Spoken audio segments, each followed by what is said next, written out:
കരുതലിന്റെ സ്നേഹസ്പർശം AKG memorial cooperative hospital, Kannur. റോഡരികിനോട് ചേർന്ന് കിടന്നുറങ്ങുകയായിരുന്ന ആൾക്ക് ടൂറിസ്റ്റ് ബസ് കയറിയിറങ്ങി ദാരുണാന്ത്യം. ഇന്നലെ രാത്രി 10:30-ഓടെ ചാവശ്ശേരി പഴയ പോസ്റ്റ് ഓഫീസ് പരിസരത്തായിരുന്നു സംഭവം. മരിച്ചയാളെ തിരിച്ചറിഞ്ഞിട്ടില്ല. ബസ് റോഡിൽ നിന്ന് പാർക്ക് ചെയ്യാൻ കയറ്റുന്നതിനിടെയായിരുന്നു അപകടം. പാർക്കിംഗ് കോമ്പൗണ്ടിന്റെ ഗേറ്റിനോട് ചേർന്നുള്ള സ്ഥലത്താണ് മരിച്ച നിലയിൽ ആളെ കണ്ടെത്തിയത്.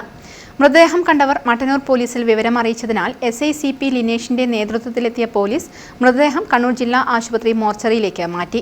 ഇതര സംസ്ഥാനക്കാരനാണെന്നാണ് സംശയം. തുണികളടങ്ങുന്ന കവറുകളും മൃതദേഹത്തിനൊപ്പമുണ്ടായിരുന്നു. റോഡരികിലൂടെ നടന്നു പോകുന്നതിനിടെ ഉറങ്ങാൻ കിടന്നപ്പോഴായിരുന്നു അപകടം. ഇയാൾ ഗേറ്റിന് സമീപം കിടന്നത് ഡ്രൈവറുടെ ശ്രദ്ധയിൽപ്പെട്ടില്ലെന്നാണ് പോലീസിന് ലഭിച്ച വിവരം. News bureau, Mattannur. Madhurag gold and diamonds, Madhurag building, Kannur road, Chakkarakal.